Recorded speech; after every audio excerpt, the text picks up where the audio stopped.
Hello friends, कैसे हैं आप सभी लोग। शिव ज्योति एकेडमी में आप सभी का स्वागत है।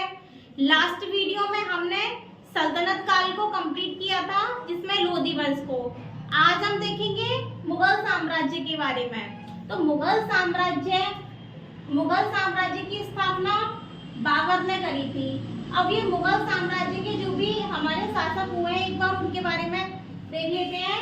बाबर, सबसे पहले बाबर ने मुगल साम्राज्य की स्थापना करी थी 1526 ईस्वी में। बाबर का शासन चला था 1526 से लेके 1530 ईस्वी तक। उसके बाद में आए हुमायूं।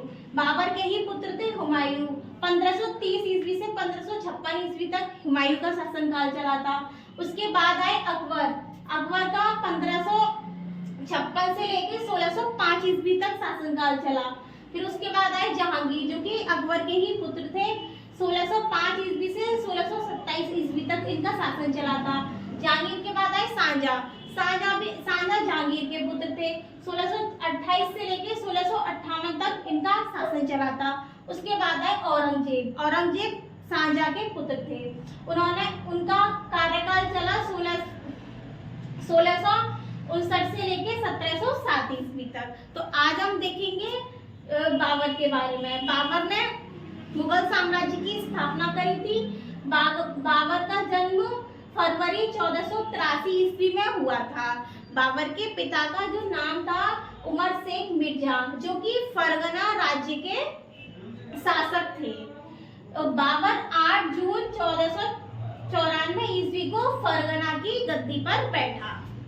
इनकी जो उपाधि थी 1507 ईस्वी में बादशाह की उपाधि मिली थी बाबर को, जो कि किसी भी तैमूर शासक ने प्राप्त नहीं करी थी, मतलब धारण नहीं की थी।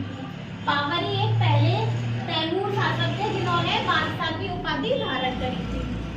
बाबर एक सुन्नी मुसलमान थे। बाबर के 4 पुत्र थे, हुमायूं, कामरान, अस्करी और हिंदाल। ये बाबर के पुत्र थे। बाबर ने अपना पहला अभियान 1519 ईस्वी में यूसुफ जाई जाति के विरुद्ध किया। बाबर ने भारत पर आक्रमण 5 बार किया एवं पानीपत के प्रथम युद्ध में बाबर ने तुगलमा युद्ध नीति एवं तोप खाने का प्रयोग किया। सबसे पहले बाबर ने पानीपत के प्रथम युद्ध में तोप खाने का प्रयोग किया था। उस्ताद अली और मुस्तफा बाबर के प्रसिद्ध 2 निशानेबाज थे। इसके बाद देखते हैं बाबर द्वारा लड़े गए प्रमुख युद्ध। तो बाबर ने जो 4 प्रमुख युद्ध लड़े थे। सबसे पहला जो युद्ध था पानीपत का प्रथम युद्ध 1526 ईस्वी में लड़ा गया था, जो कि इब्राहिम लोदी वर्सेस बाबर के बीच में लड़ा था और इसमें विजय बाबर की हुई थी। बाबर इसमें जीते थे।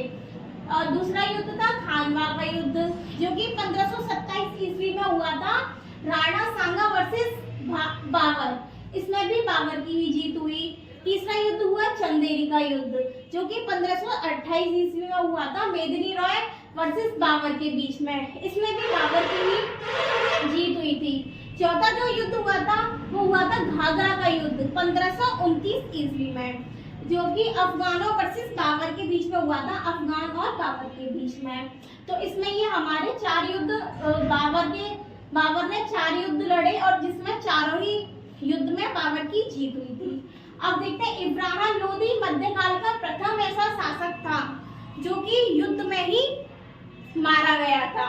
और इब्राहिम लोदी के एक मित्र थे विक्रमजीत।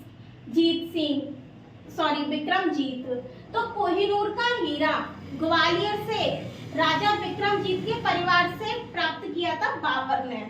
और ये भी इब्राहिम लोदी के मित्र थे विक्रमजीत, ये भी मारे ही गए थे। उसके बाद में कोहिनूर का हीरा बाबर ने इनके परिवार से प्राप्त किया था। बाबर को कलंदर की उपाधि दी गई थी।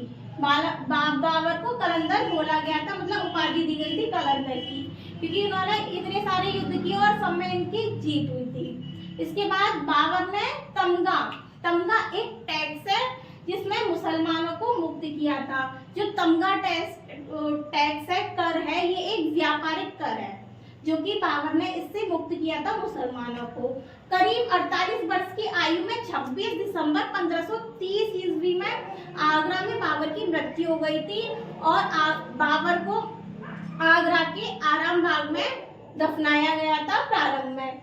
बाद में दफनाया गया काबुल में, जो कि बाबर चाहते थे कि उनको मतलब उनकी जगह चुनी गई, उन्होंने जगह चुनी थी कि मेरी मृत्यु के बाद मुझे यहाँ दफनाया जाए, तो काबुल में जो भी उन्होंने जगह चुनी थी उसमें बाद में उनको दफनाया गया था। बाबर ने बाबरनामा आत्मकथा तुर्की में लिखी थी और बाद में इसको फारसी में अनुवाद किया था अब्दुल रहीम खाने खाना ने, इन्होंने किया था। और बाबर के जो उत्तराधिकारी थे वो थे हुमायूं, क्योंकि हुमायूं बाबर के पुत्र थे। Thank you so much. Next video में हम देखेंगे बाबर के बाद में जो नेक्स्ट शासक हुए हैं हुमायूं बाबर के पुत्र। Thank you so much.